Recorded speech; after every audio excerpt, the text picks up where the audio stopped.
মাতা পিতার মনে সবসময় এই বাসনা বাস করে যে ওনাদের সন্তানের যেন মঙ্গল হয়। নিজের সন্তানকে সেই সবকিছু দেওয়ার সবসময় চেষ্টা করতে থাকেন যেগুলো তারা নিজেরা নিজেদের জীবনে কখনো পেতে পারেননি, এবং এই প্রক্রিয়ায় সব থেকে গুরুত্বপূর্ণ বিষয়টি ভুলে যান, নিজের সন্তানকে সেই জিনিস দেওয়া যেটা উনি সব থেকে আগে পেয়েছেন। আমি ধনের কথা বলছি না, আমি বলতে চাইছি নিজের অভিজ্ঞতা দ্বারা ওনারা যে মানসিক স্থিতি লাভ করেছেন, ওনারা যে মর্যাদা লাভ করেছেন, যে শিক্ষা ওনারা লাভ করেছেন, সবার আগে নিজের সন্তানকে সেটা দেওয়া প্রয়োজন। সেটা যদি নিজের সন্তানকে দিতে পারেন তাহলে এই সন্তান জীবনে তার পথে এগোতেও পারবে, ধন অর্জন করতে পারবে এবং শক্তিশালী অনুভবও করতে পারবে। সেই জন্য সন্তানকে সবার আগে সেটা দান করুন যেটা সব থেকে বেশি মূল্যবান। সেটা দিন যেটা আপনি সবার আগে লাভ করেছেন। আসুন আমার সাথে ভালোবেসে বলুন, রাধা রাধা। ধন, সম্পদ, ঐশ্বর্য মানুষ হয় নিজের সৌভাগ্যের দ্বারা এগুলো লাভ করে থাকেন বা কর্মের দ্বারা। সৌভাগ্য আসলে কি? গ্রহের দশা যা প্রত্যেক মুহূর্তে বদলাতে থাকে। কর্মের মাধ্যমে যখন আপনি ধন অর্জন করেন তখন সেই ধন আপনার আগামী প্রজন্ম লাভ করে। সেটা হয় সে ভোগ করে বা তার জন্য তার ভোগান্তি হয়। আর এটা নির্ভর করছে আপনার কর্মের ওপরে। কি কর্ম করেছেন আপনি সেই ধনকে লাভ করার জন্য? যদি আপনি সৎ পথে চলেন, নিষ্ঠা ভরে আপনি কর্ম করে থাকেন এবং তার ফলে আপনি ধন অর্জন করে থাকেন, তাহলে আপনার আগামী প্রজন্ম সেটা ভোগ করবে, সেটা প্রয়োগ করবে নিজের বিকাশের জন্য। কিন্তু যদি আপনি কুকর্ম করে থাকেন, কোনো রকম ছলনা করে থাকেন এই ধন লাভ করার জন্য, তাহলে 100% আপনার আগামী প্রজন্মকে এর জন্য ভুগতেই হবে। তাহলে আপনি কি চাইবেন? যে আপনার আগামী প্রজন্ম সুখ ভোগ করবে নাকি আপনার কুকর্মের পরিণাম ভোগ করবে? নির্বাচন আপনারই। আসুন আমার সাথে ভালোবেসে বলুন, রাধা রাধা। কর্ণ, সূর্যপুত্র কর্ণ, স্বয়ং সূর্যের পুত্র, দেবী কুন্তির প্রথম পুত্র। সেই কর্ণ যার একটি বাণ আমার রথকে, সেই রথ যার উপর মহাবলী অর্জুন বিরাজমান ছিলেন, যার পতাকায় স্বয়ং হনুমান ছিলেন, সেই রথকে তার একটি বাণ ধসিয়ে দিতে পেরেছিল। দৈব কবচ কুণ্ডলধারী কর্ণ, সেই কর্ণ যুদ্ধক্ষেত্রে নিজের সমাপ্তির সম্মুখীন হলেন। কারণ কি ছিল? নির্বাচন। দুর্যোধনের সাথে বন্ধুত্ব রাখার জন্য তার অনুচিত কর্মে কোনোদিন কোনো প্রতিবাদ করেননি, তাকে সঙ্গ দিয়েছেন এই নির্বাচন। যখন দ্রৌপদীর বস্ত্রহরণ হচ্ছিল তখন তাকে বাধা দেওয়ার বদলে নীরব থাকার নির্বাচন, তার বিরোধিতা কখনো না করার নির্বাচন। এই নির্বাচনই কারণ হয়ে দাঁড়ালো কর্ণের পতনে।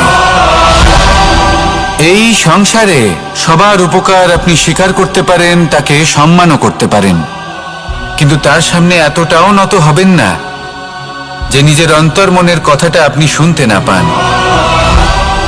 নির্বাচন যদি ধর্মসঙ্গত হয় তবেই তা শুভ হয়। আসুন আমার সাথে ভালোবেসে বলুন, রাধা রাধা।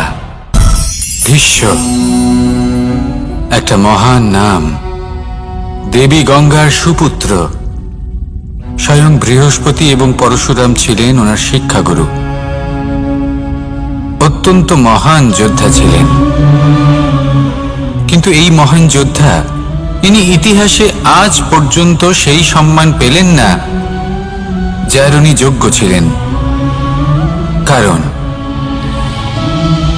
নির্বাচন। রাজ সিংহাসনের সেবা করার প্রতিজ্ঞা নিয়েছিলেন উনি। এবার রাজ সিংহাসনে যেই বসুক না কেন তার সেবা করা তার প্রত্যেক আদেশ পালন করা, এটাই ছিল ওনার প্রতিজ্ঞা। তা সেই ব্যক্তি উচিত হোক বা অনুচিত, সে উচিত পথে চলুক বা অনুচিত পথে চলুক, সুপাত্র হোক বা কুপাত্র, উনি তার সেবা করতে থাকলেন, তার প্রত্যেক আদেশ পালন করতে থাকলেন, নিজের প্রতিজ্ঞা পালন করতে থাকলেন। ধৃতরাষ্ট্র নেত্রহীন অবশ্যই ছিলেন, কিন্তু এতটাও নেত্রহীন ছিলেন না যে উনি প্রজাদের চোখের জল, ধর্ম অধর্ম দেখতে পাবেন না। উনি সব বুঝতে পারতেন। আর এদিকে ভীষ্ম নিজে প্রতিজ্ঞাবদ্ধ হয়েছিলেন। দুর্যোধন অনুচিত পথে চালিত হচ্ছিল, তাও উনি তাকে সঙ্গ দিতে থাকলেন। আর পরিণামস্বরূপ আজ পর্যন্ত ইতিহাসে উনি সেই স্থান পেলেন না, সেই সম্মান পেলেন না যার যোগ্য উনি ছিলেন। যদি আপনি কোনো প্রতিজ্ঞা করে থাকেন, তা সে যতই কোনো উচিত কারণের জন্য হোক না কেন, যদি আস্তে আস্তে সময়ের সাথে সেই প্রতিজ্ঞা আপনাকে অনুচিত পথে চালিত করে অধর্মের পথে নিয়ে যায়, পাপের পথে নিয়ে যায়, তাহলে সেই প্রতিজ্ঞা ভঙ্গ করা অত্যন্ত আবশ্যক। সময় অনুসারে নিজেকে বদলানো আবশ্যক, নয়তো এই প্রতিজ্ঞা আপনাকে দিয়ে পাপ কর্ম করাবে, কুকর্ম করাবে, আর আপনার বিনাশের কারণ হবে। আসুন আমার সাথে ভালোবেসে বলুন, রাধা রাধা। অশ্বত্থামার মৃত্যু হল। কেউ জানে না সে মানুষ নাকি হাতি। এই বাক্য কে বলেছিলেন? সাক্ষাৎ ধর্মরাজ যুধিষ্ঠির। সেই যুধিষ্ঠির যিনি নিজের জীবনে কখনো মিথ্যে বলেননি, কিন্তু উনি এমন কিছু নির্বাচন করেছিলেন যার জন্য চিরকাল শুধুই মহারাজ যুধিষ্ঠির হয়ে থেকে গেলেন, কখনো অভিমন্যুর সমান হতে পারলেন না। যখন দ্যুতক্রীড়ার আমন্ত্রণ এসেছিল, তখন মহারাজ যুধিষ্ঠির সেটা অস্বীকার করতেই পারতেন, কিন্তু করলেন না। অহংকারের জন্য সেই আমন্ত্রণ গ্রহণ করলেন উনি, এবং অহংকারের জন্য করা এই নির্বাচন ওনাকে সাধারণ করে রেখে দিল। নিজের গুরু দ্রোণাচার্যকে পরাজিত করার জন্য একটি মিথ্যে কথা বলেছিলেন। অশ্বত্থামা মারা পড়েছে, আর তারপর গ্লানিমাখা কণ্ঠে ধীর স্বরে বলেছিলেন, জানি না সে মানুষ না হাতি। কিন্তু অর্ধসত্য হোক বা সত্য লুকোনো হোক, তা হল মিথ্যের সমান, এবং প্রত্যেকটি কর্মের ফল মানুষ অবশ্যই ভোগ করে। এই নির্বাচনের কারণে যুধিষ্ঠিরকেও নরকবাস করতে হয়েছিল। তাই নিজের কর্ম শ্রেষ্ঠ করে তুলুন, কারণ এটাই সুনিশ্চিত করবে যে আপনি এই সংসার থেকে বিদায় নেওয়ার পরেও জীবিত থাকবেন নাকি নয়। আসুন আমার সাথে ভালোবেসে বলুন, রাধা রাধা। মহাভারতে অনেক যোদ্ধারা অংশগ্রহণ করেছিলেন। সবাই ছিলেন শ্রেষ্ঠ কুলের। কেউ কেউ ছিলেন বড় বড় রাজ্যের রাজা, কেউ কেউ ছিলেন দেবতার পুত্র। এনারা সবাই অংশ নিয়েছিলেন। এনারা সবাই শ্রেষ্ঠ কুলের, প্রত্যেকে ভালো পরিবেশ পেয়েছেন। কিন্তু সেখানেই অন্যদিকে ছিল বারবারিক, অসুরপুত্র বারবারিক। এবং এই অসুরপুত্র বারবারিকই এই সময় দাঁড়িয়ে ভগবান রূপে স্থাপিত হয়ে আছেন। পুজো করা হয় তাকে। কারণটা কি? নির্বাচন। বারবারিক একটি দ্বন্দ্বের মধ্যে ছিলেন, ঠিক যেমন প্রত্যেক যোদ্ধার জীবনে দ্বন্দ্ব এসে থাকে। তখন সে কি নির্বাচন করবে সেটা হলো অত্যন্ত গুরুত্বপূর্ণ। বারবারিকের কাছে এত শক্তি ছিল যে একটি মাত্র বাণ প্রয়োগ করে সবাইকে নাশ করতে পারত। দ্বন্দ্ব ছিল একটাই, যে ও নির্বাচন করতেই পারছিল না কোন পক্ষ হয়ে যুদ্ধ করবে। ওর নির্বাচন ছিল এটাই যে ও কোনো পক্ষের হয়েই যুদ্ধ করবে না, বরং নিজের মস্তক সে দান করবে। আর এই কর্মের কারণে, এই নির্বাচনের কারণে আজকের সময়ে দাঁড়িয়ে ওকে ঘাটুশ্যাম রূপে পুজো করা হয়। মনে রাখবেন, শুধু আপনার ব্যক্তিত্ব গুরুত্বপূর্ণ নয়, আপনি কোথা থেকে আসছেন, কোন কুলে আপনার জন্ম, শুধুমাত্র সেটা গুরুত্বপূর্ণ নয়। সব থেকে বেশি গুরুত্বপূর্ণ হলো আপনার কর্ম, আপনার নির্বাচন। আসুন আমার সাথে ভালোবেসে বলুন, রাধা রাধা। যখন আমরা মৌন থাকি তখন আমরা কতটা শক্তি ব্যয় করি, বিন্দুমাত্র নয়।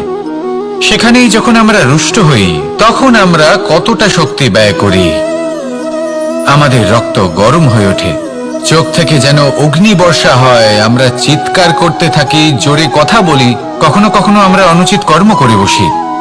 সবকিছুই ক্রোধের বশে করি। এবার এই ক্রোধকে মৌনতায় পরিণত করতে হবে। এই কাজটা চোখে দেখা যায় না, এই কাজ সরল নয়, এই কাজ হলো অত্যন্ত কঠিন এবং এই কাজই শ্রেষ্ঠ। সেই ব্যক্তি শক্তিশালী নন যিনি কথায় কথায় ক্রুদ্ধ হয়ে যান, কথায় কথায় যিনি আক্রমণ করেন। আজ্ঞে না, সব থেকে বেশি শক্তিশালী ব্যক্তি হলেন তিনি যিনি নিজের ক্রোধকে মৌনতায় পরিবর্তন করতে পারেন, যিনি শান্ত মনে পরিস্থিতিকে বোঝেন, তার আকলন করেন আর তারপর বিবেকের দ্বারা সিদ্ধান্ত নেন। তিনি হলেন সব থেকে শক্তিশালী ব্যক্তি। তাহলে সেই ব্যক্তি হয়ে উঠুন আর আমার সাথে ভালোবেসে বলুন, রাধা রাধা। জীবনে যখন আমরা কোনো পরিস্থিতির সম্মুখীন হই তখন আমাদের সামনে দুটো পথ থাকে, তাদের মধ্যে কোনো একটা নির্বাচন আমাদের করে নিতে হবে, এই মনে করে নিতে হবে। নির্বাচন এই সংসারের সবথেকে গুরুত্বপূর্ণ বিষয়। একটা নির্বাচন আপনার বর্তমান বদলে দিতে পারে, আপনার ভবিষ্যৎ বদলাতে পারে, আগামী প্রজন্মের জন্য ইতিহাস রচনা করতে পারে। একটা নির্বাচন। এবার দেখুন, যে পরিস্থিতি আপনার সামনে আছে আপনাকে সেই পরিস্থিতির সম্মুখীন হতেই হবে, সেই কষ্ট সহ্য করতেই হবে, সেই মতোই কাজ করতে হবে। শুধু এই বিষয়টা নির্বাচন করতে হবে যে এই পরিস্থিতির সম্মুখীন হওয়ার সময় আমি কি দুর্বল হয়ে থাকব নাকি আমি শক্তিশালী হয়ে থাকব। এই নির্বাচন এই মনের মধ্যে করতে হবে। আর এই নির্বাচন হলো সবথেকে বেশি গুরুত্বপূর্ণ নির্বাচন। যদি নিজের মনকে শক্তিশালী করে তুলে সেই পরিস্থিতির সম্মুখীন হন তাহলে কিছুই আপনাকে বাধা দিতে পারবে না। পূর্ণ নিষ্ঠার সাথে, সাহসের সাথে এই মনকে শক্তিশালী করে তুলুন, তাহলে কোনো সংকট আপনাকে না বাধা দিতে পারবে না ভাঙতে পারবে। আপনি নিজে সাফল্যের শিখরে পৌঁছতে পারবেন আর এই মন প্রসন্ন হয়ে বলবে, রাধা রাধা। জীবনে সবথেকে বেশি মূল্যবান বস্তু কি? ধন, স্বর্ণ, মাণিক্য, আভূষণ? না, এই সব কিছু মিলিয়েও সময়ের এক মুহূর্তের সামনে মলিন হয়ে পড়ে। এক মুহূর্ত যা এক দরিদ্রকে রাজা করতে পারে, যা এক রাজাকেও দরিদ্র করতে পারে। একটি মুহূর্ত যা আপনার আত্মবিশ্বাসকে পর্বতের শিখরে পৌঁছে দিতে পারে, একটি মুহূর্ত যা আপনার অস্তিত্বকে গভীর সাগরে বিলীন করে দিতে পারে। একটি মুহূর্তের খেলা।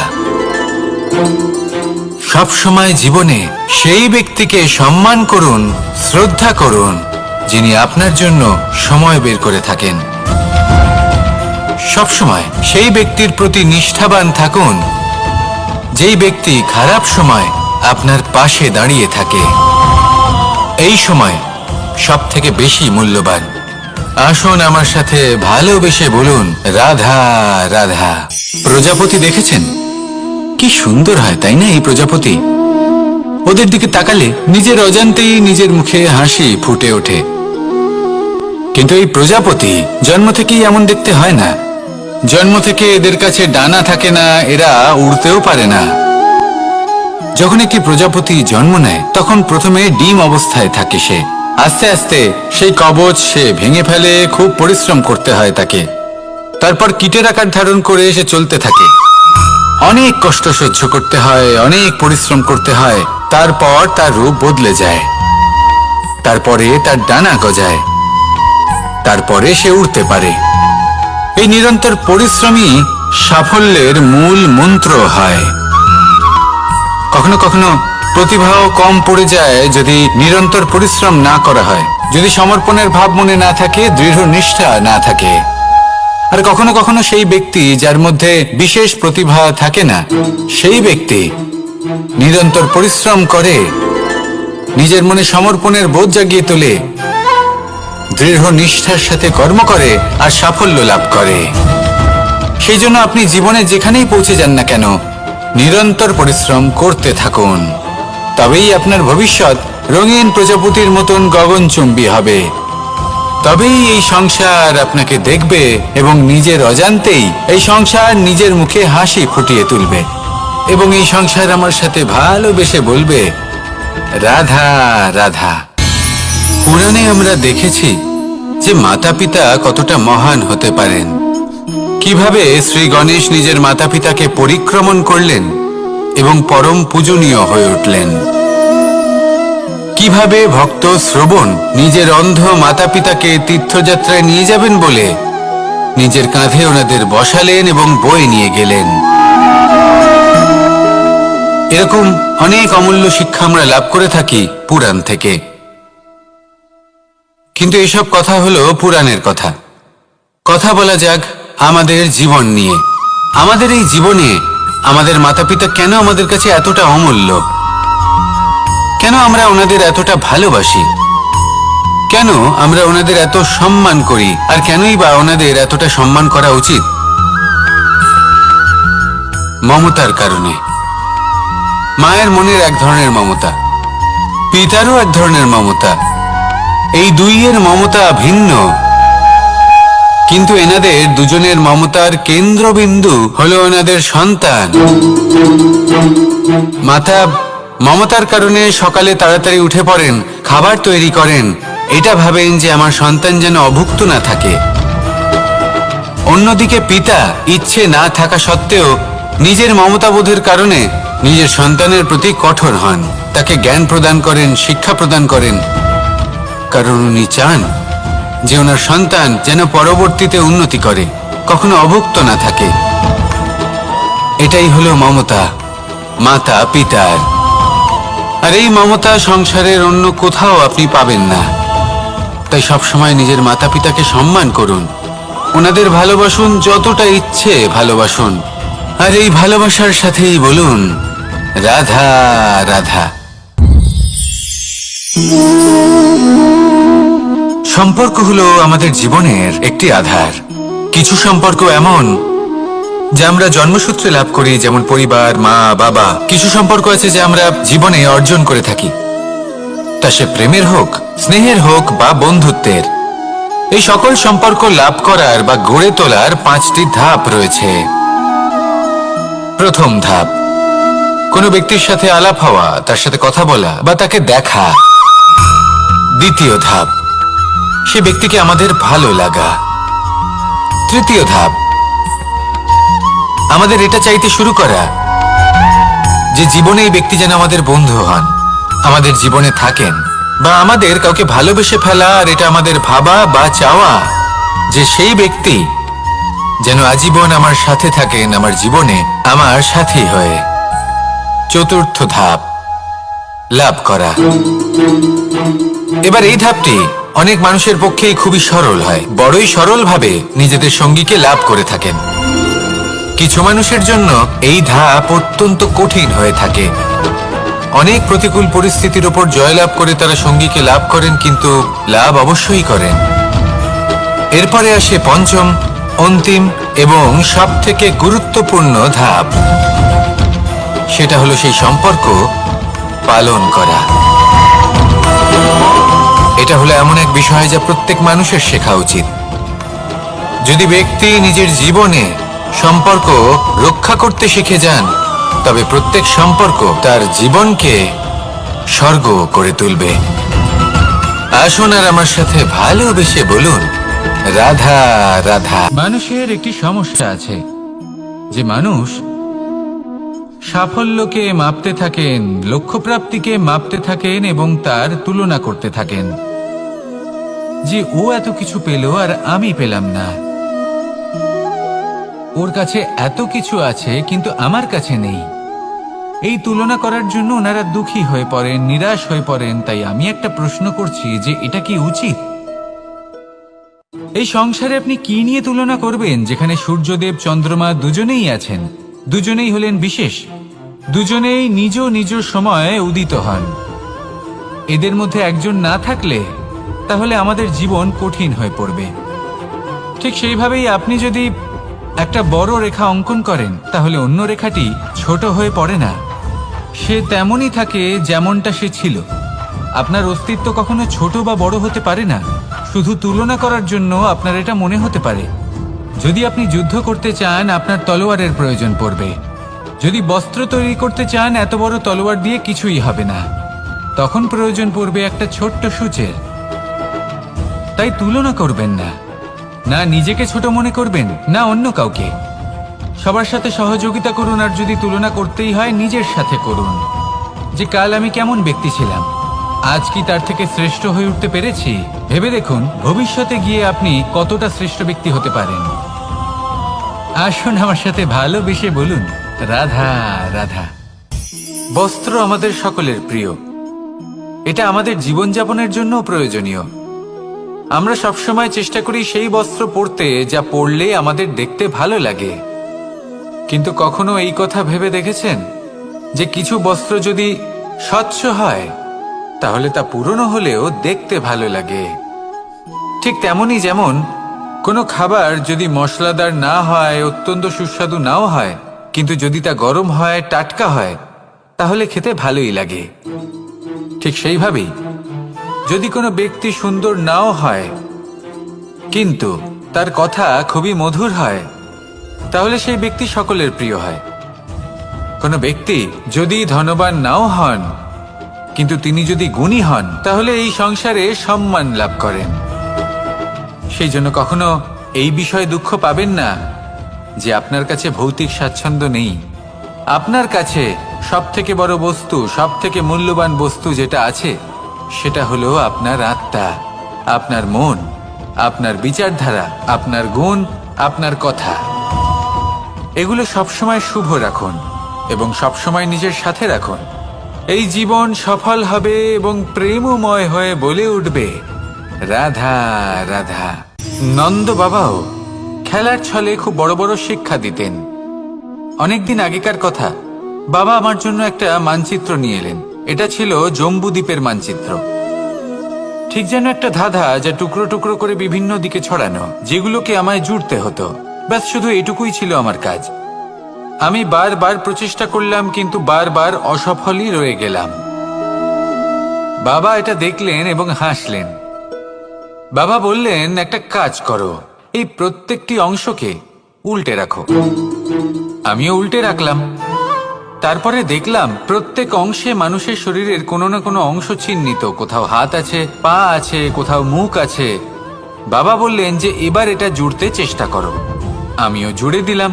মানুষের মানচিত্র পূর্ণ হলো। এবার বাবা বললেন, এটা উল্টে রাখো, মানচিত্র পূর্ণ আকার ধারণ করেছে। আমি বললাম, ঠিক আছে। আমি উল্টে রাখলাম, দেখলাম জম্বুদ্বীপের মানচিত্র পূর্ণ হয়েছে। বাবা বললেন, যদি দেশকে সফল করে তুলতে চাও, শক্তিশালী করতে চাও, স্থির বানাতে চাও, তাহলে সবার আগে দেশবাসীকে একত্রিত করতে শেখো। সকল সৈন্যগণ যখন একজোট হয়ে দাঁড়াবে, তখন দেশের শক্তি আরো বেড়ে যাবে। শুধু তাই নয়, বাবা বললেন, যদি ভালোবাসার সাথে জড়িয়ে পড়ো, তাহলে পরমাত্মাও তোমার সামনে এসে দেখা দেবেন। তাহলে এটাই করুন, আর আমার সাথে ভালোবেসে বলুন, রাধা রাধা। ছোটবেলা থেকেই আমি গরু চড়িয়ে অভ্যস্ত, সেই জন্য সকলে আমাকে গোপাল নামে ডাকত। কিন্তু গোপাল হয়ে আমি একটা অমূল্য শিক্ষা লাভ করেছি। আমি দেখেছি যে গৌশালাতে অনেক বাছুরের মধ্যে একটি গাই তার নিজের বাছুরকে অবশ্যই চিনে ফেলে। যেখানে সমস্ত বাছুর একই রকম দেখতে এবং প্রত্যেকের স্বরও সমান, তারপরেও সকল বাছুরের মধ্যে নিজের বাছুরকে ঠিক চিনতে পেরে যায় এবং তার সাথেই থাকে। ঠিক এইরকমই কিছুটা হয় আমাদের কর্ম এবং তার কর্মফল। আপনি সবার মাঝে থেকেও কোনো কর্ম যদি করেন, সেই কর্মফল সবার মধ্যে আপনাকে চিনে ফেলবে এবং আপনার সাথেই থাকবে। তাই যখনই কর্ম করবেন, ভেবে চিন্তে করবেন। কোনো কর্ম করার আগে একবার ভেবে দেখুন, তাহলে জীবনে বারংবার অনুতপ্ত হতে হবে না। কারণ বিষয়টা কিছুটা এরকম যে এই সংসারে আপনি কাল, কর্মফল এবং সময়, এই তিনের হাত থেকে কখনো লুকোতে পারবেন না, কখনো পালাতেও পারবেন না। আসুন আমার সাথে ভালোবেসে বলুন, রাধা রাধা। জন্ম এবং মৃত্যু, একটি হলো জীবনের সূত্রপাত, আরেকটি জীবনের সমাপ্তি। এটা হলো একটি চক্র, এবং প্রত্যেক চক্রের মতোই এটাও যেখান থেকে শুরু হয় সেখানে এসেই সমাপ্ত হয়। অর্থাৎ প্রত্যেক ব্যক্তি যারা জন্ম নিয়েছেন তার জন্মের সাথে এটা সুনিশ্চিত হয়ে যায় যে তার মৃত্যু হলো অবশ্যম্ভাবী। এই সংসারে এমন কিছুই নেই যা চিরকালের মতো থেকে যায়। এবার এটা আমরা সবাই জানি। আমাদের কাছে যে জীবনটা আছে, যেটা আমরা যাপন করতে পারি, সেই সময়কালে আমরা কি করতে পারি সেটা গুরুত্বপূর্ণ।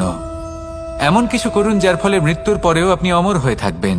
আমাদের কথা, আমাদের কর্ম এই সংসারে প্রেরণা প্রদান করতে পারে। আর যদি আমরা প্রেরণা নাও জোগাতে পারি, তাও এই সন্তোষ বোধ যেন থাকে যে আমরা আমাদের জীবন ব্যর্থ হতে দিইনি। এই জীবন যাপন করার ইচ্ছেতেই আমরা সময় ব্যর্থ করে দিই। আর এই জীবনকে যাপন করার সর্বশ্রেষ্ঠ উপায় হলো এটাই যে কখন আমাদের মৃত্যু হবে, কিভাবে আমাদের মৃত্যু হবে, এই চিন্তা ত্যাগ করে যেন আমরা বর্তমানে বেঁচে থাকি, আজকে বেঁচে থাকি, আজকে দাঁড়িয়ে কর্ম করি এবং আজ যে সংকট সামনে তার সম্মুখীন হই। ভবিষ্যতের পথ নিজে থেকেই উন্মুক্ত হবে। আপনার জীবনে অনেক বড় বড় বিপদরূপী পাথর আসবে। সেই পাথরগুলিকে এতটাই দুর্বল করে দিন যাতে সেই পথ আপনি অগ্রসর হওয়ার পরে আপনার পেছন পেছন যে সেই পথ দিয়ে আসবেন তিনিও যেন সহজেই পাথর চূর্ণ করে সামনে অগ্রসর হতে পারেন। মনে রাখবেন, আপনার প্রচেষ্টারও একটা মাহাত্ম্য আছে। যদি আপনি কোনো কেল্লার শিখরে পতাকা উত্তোলন নাও করতে পারেন, তাহলেও আপনার প্রচেষ্টার যে মাহাত্ম্য তা কখনো কমে যাবে না। সেই জন্য প্রচেষ্টা করতে থাকুন আর আমার সাথে ভালোবেসে বলুন, রাধা রাধা। মানুষ সবসময় চায় যে তার জীবনে যেন কখনো কোনো সমস্যাই না আসে। সে চায় তার জীবন যেন শুধুমাত্র শান্তি এবং সুখের দ্বারা পূর্ণ থাকে। কিন্তু এই চাহিদা অনুচিত কিছু নয়। আমরা সবাই এটাই চাই যে জীবনে সুখ থাক, শান্তি থাক। কিন্তু এই কথা সবসময় মনে রাখবেন, যে সূর্য উদিত হন সংসারকে প্রকাশমান করেন, দুপুরবেলায় সংসারকে রৌদ্র প্রদান করেন, সন্ধেবেলায় তাকেও অস্ত যেতে হয়। এবার আমাদের জীবন চক্র কিছুটা এরকমই। কোনো কিছুই চিরকাল একরকম থাকে না। কখনো এই নদীকে দেখুন যা বয়ে চলেছে। এই নদী যা বয়ে চলেছে তার পথেও অনেক বিপদ আসে। বড় বড় পাথরের সম্মুখীন হয়ে তাকেও সামনে এগিয়ে যেতে হয়। একটি পুকুর যা চারদিক থেকে ঘেরা, তার জীবনে কিন্তু কোনো সমস্যা নেই। কিন্তু এই সংসারে পুকুরের পুজো করা হয় না, পুজো করা হয় নদীকে। মনে রাখবেন, সমস্যার ঊর্ধ্বে তিনি উঠতে পারেন যিনি সমাধি লাভ করেছেন, যিনি এই সংসারেই নেই। যিনি এই সংসারে আছেন এবং জীবিত আছেন, তার জীবনের সমস্যা হলো শ্বাসবায়ুর মতোই গুরুত্বপূর্ণ। আসুন আমার সাথে ভালোবেসে বলুন, রাধা রাধা। বন হলো আমাদের সবারই প্রিয়। সেখানকার সৌন্দর্য, শান্তি, সেখানকার পরিবেশ আমাদের সকলের ভালো লাগে এবং সেখান থেকে আমরা কাঠ পাই, যা সংসারে আমাদের জীবনে আমাদের খুব সহায়ক হয়ে ওঠে। এর দ্বারা আমরা অনেক কিছুই প্রাপ্ত করতে পারি। অনেক বাদ্যযন্ত্র আমরা লাভ করতে পারি। এর অনেকভাবে প্রয়োগ সম্ভব। কিছু কাঠ অত্যন্ত সুগন্ধি হয় যা আমরা ঈশ্বরকে নিবেদন করি, যেমন চন্দন। এবার ভাবুন, একজন অসাবধানী ব্যক্তি, তার হাত থেকে ছোট্ট একটা আগুনের ফুলকি যদি সেখানে পড়ে, তাহলে তা সমগ্র বনকে ভস্ম করে দিতে পারে। আর যখন এই আগুন ছড়িয়ে পড়ে, তখন তা কাউকে রেহাই দেয় না।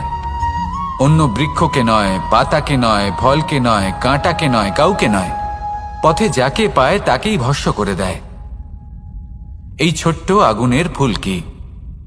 কিন্তু এই ছোট্ট আগুনের ফুলকি সবার আগে কাকে ভস্ম করে? সেই সকল ছোট ছোট শুকনো পাতা, সেই ছোট ছোট গাছের ডাল।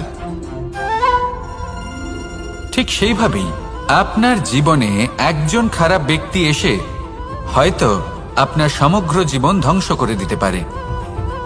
আর আপনার এই জীবনে এই ছোট ছোট শুকনো পাতা এবং এই ছোট ছোট শুকনো কাঠ আপনার ছোট ছোট স্বার্থ। আপনার স্বার্থের দ্বারা এই অশুভ ব্যক্তি আপনার মনে অশুভ আবেগ বাড়িয়ে তুলবে এবং আস্তে আস্তে আপনার জীবন শেষ করে দিতে পারে। তাই মনে রাখবেন, এই জীবন অমূল্য। আপনি হলেন অমূল্য।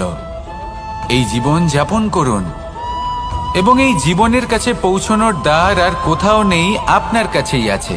আপনার মনে, আপনার বিবেকে, আপনার দৃষ্টিভঙ্গিতে, আপনার ভাবনাতেই আছে। এই দ্বারকে খুলুন।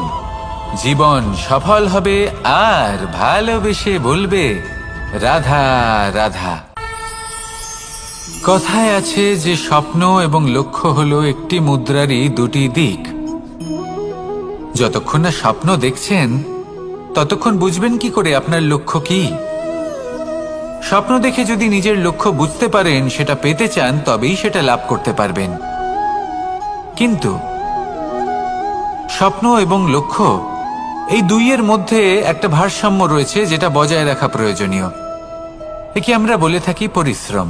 দেখুন, যদি আপনি স্বপ্ন দেখতে চান তাহলে পরিশ্রম ত্যাগ করে নিদ্রা লাভ প্রয়োজন।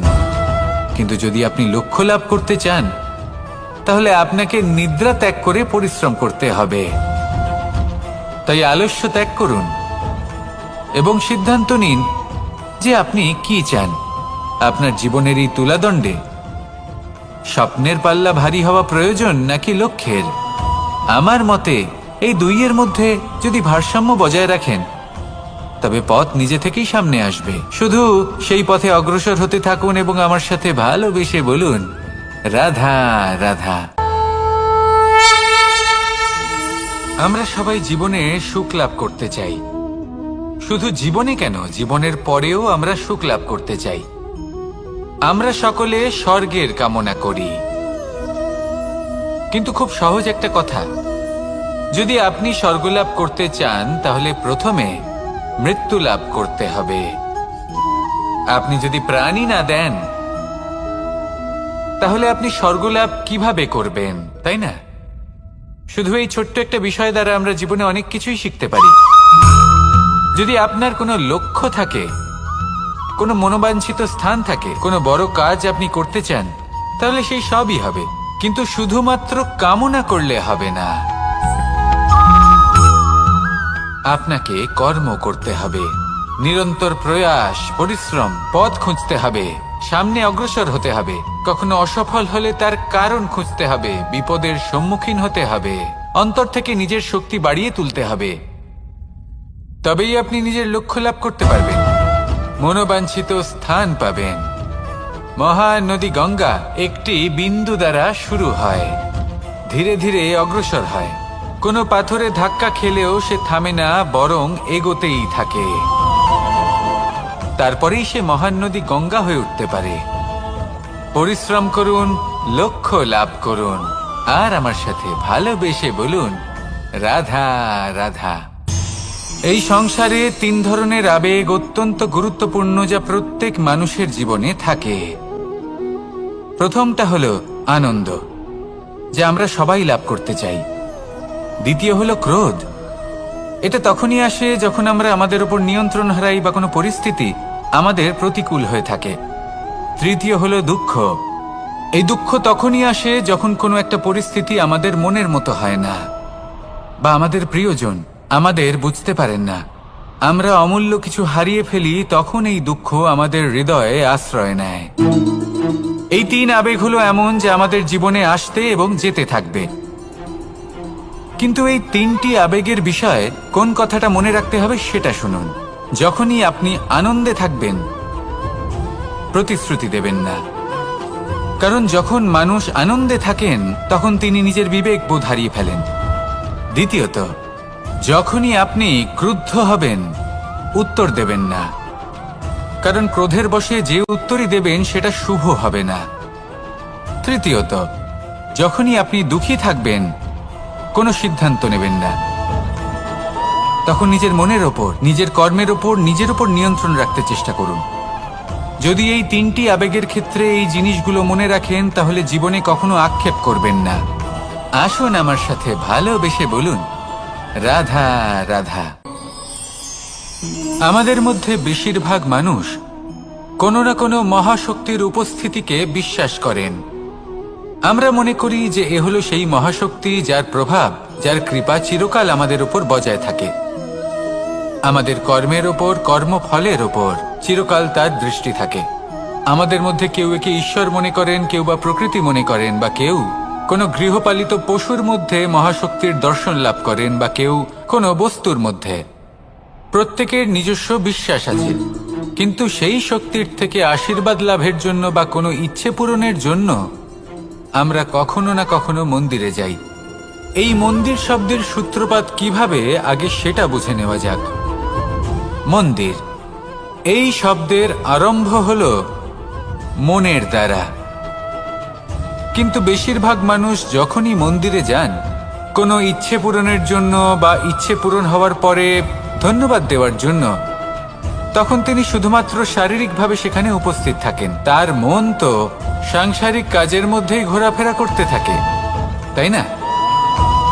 তাহলে বলুন, এর অর্থ কি? যদি আপনি মন্দিরে নিজের মনকেই না নিয়ে যান, তাহলে তার কি লাভ হবে? মন্দিরে গিয়ে নিজের মনকে ঈশ্বরের চরণে পূর্ণরূপে সমর্পণ করুন। নিজের মন থেকে ঈশ্বরের আরাধনা করুন, আর এই মন থেকেই বলুন, রাধা রাধা। মানুষ শুধুমাত্র দুই ধরনের ব্যক্তির সামনেই নত হন। একজন হলেন তিনি যাকে তিনি সম্মান করেন, আর আরেকজন যাকে তিনি ভয় পান।